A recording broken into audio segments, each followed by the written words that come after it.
ഇപ്പോൾ ലോകരാഷ്ട്രങ്ങളൊക്കെ തന്നെ അപലപിച്ചുകൊണ്ടിരിക്കുന്ന ഒരു സമയമാണ്. പ്രത്യേകിച്ച് അപ്രതീക്ഷിതമായിട്ടുള്ള ഒരു അറ്റാക്കായിരുന്നു ഉണ്ടായിരുന്നത്. ഏറ്റവും പ്രധാനപ്പെട്ട ഒരു കാര്യം അൽ ഉദൈദ് സൈനിക താവളം എന്ന് പറയുമ്പോൾ 10,000-ലേറെ US സൈനികരും അതിനെ അപ്പുറത്തേക്ക് US-നെ സംബന്ധിച്ചും അമേരിക്കയെ സംബന്ധിച്ചോളം തന്ത്രപ്രധാന ഒരു കേന്ദ്രമാണ്, തന്ത്രപ്രധാനപ്പെട്ട ഒരു സൈനിക താവളം കൂടിയാണ്. അവിടേക്കുള്ള ഒരു അറ്റാക്ക് എന്ന് പറയുമ്പോൾ തീർച്ചയായും അത് അമേരിക്കയ്ക്ക് നേരിട്ടുള്ള ഒരു മുന്നറിയിപ്പ് എന്ന നിലയിലേക്ക് കൂടി വരികയാണ്. അപ്പോൾ തീർച്ചയായും അത് വലിയൊരു ശ്രദ്ധ ആകർഷിക്കുന്ന ഒരു യുദ്ധത്തിലേക്ക് ഇപ്പോൾ പോകുന്നു, നേരിട്ടുള്ള ഒരു ഏറ്റുമുട്ടലിലേക്ക് പോകുന്നു. ഇറാൻ അതിന് തയ്യാറെടുക്കുന്നു.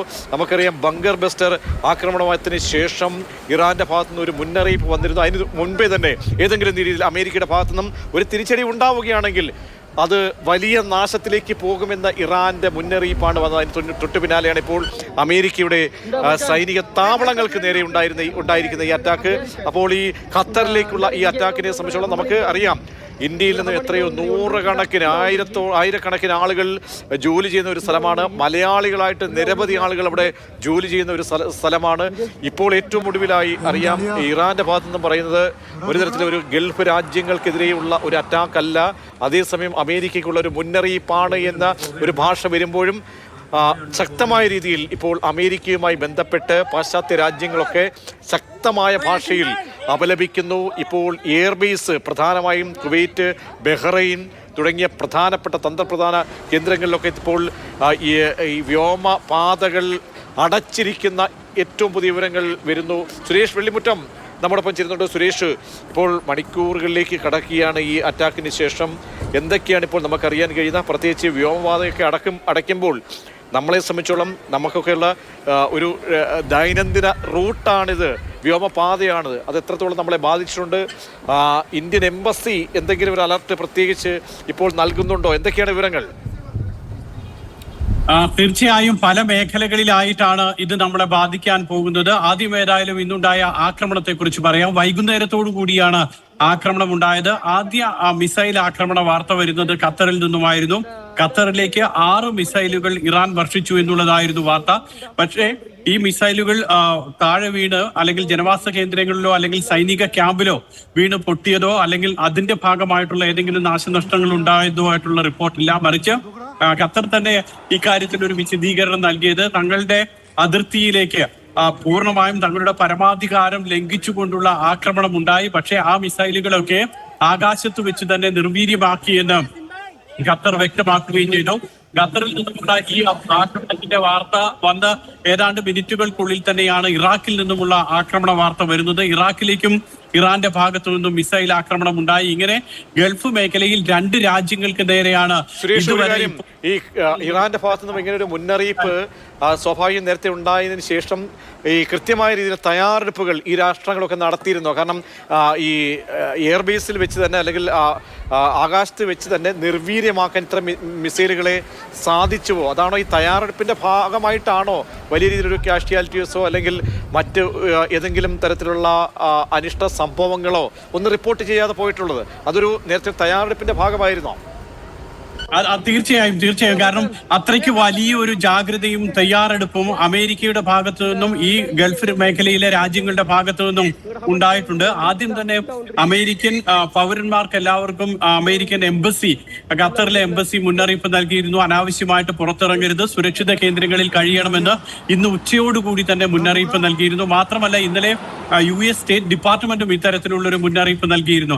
അത് കൃത്യമായി പാലിച്ചു. അതിനനുസരിച്ചുള്ള തയ്യാറെടുപ്പ് ഖത്തറിന്റെ ഭാഗത്തുനിന്ന് പറയുമ്പോൾ ഖത്തറിലെ അമേരിക്കൻ സൈനിക ക്യാമ്പിൽ നിന്നും ഉണ്ടായി.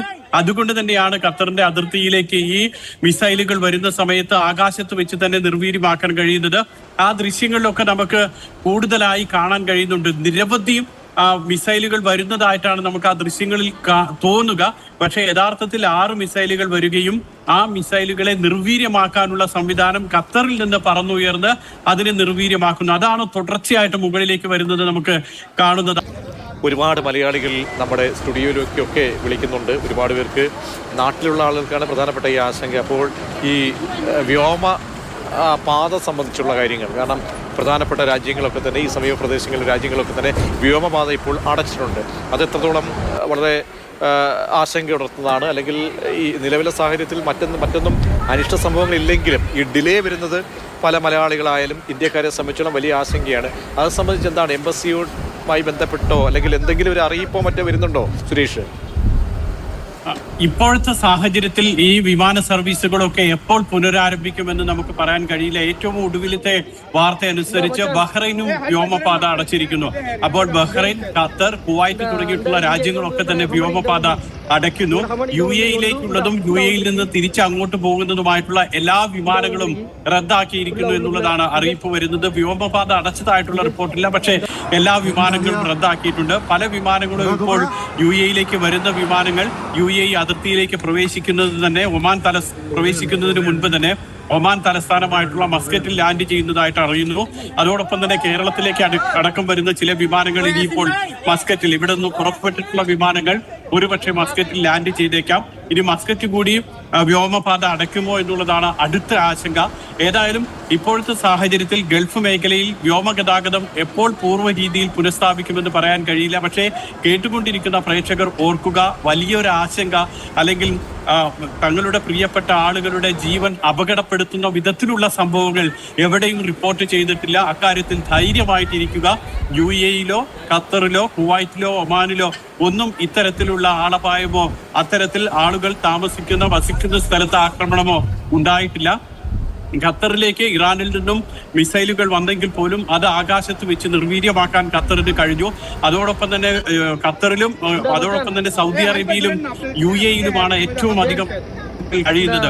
ഇന്ത്യക്കാർ ഏതാണ്ട് 40 ലക്ഷത്തോളം UAE-യിലുണ്ട്. ഏതാണ്ട് അതിന് സമാനമായി 30 ലക്ഷത്തോളം ഇന്ത്യക്കാർ സൗദി അറേബ്യയിലുമുണ്ട്. ഈ 40 ലക്ഷം UAE-യിലുള്ളതിൽ ഏതാണ്ട് പകുതിയിലധികവും മലയാളികളാണ്. പക്ഷേ ഇവരൊക്കെ സുരക്ഷിതമാണ്. ഞാനിപ്പോൾ നിൽക്കുന്നത് ദുബായിലാണ്. ഇവിടെയൊന്നും ഒരു വിധത്തിലുള്ള കുറച്ചുകൂടി വിവരങ്ങൾ പറയുമ്പോൾ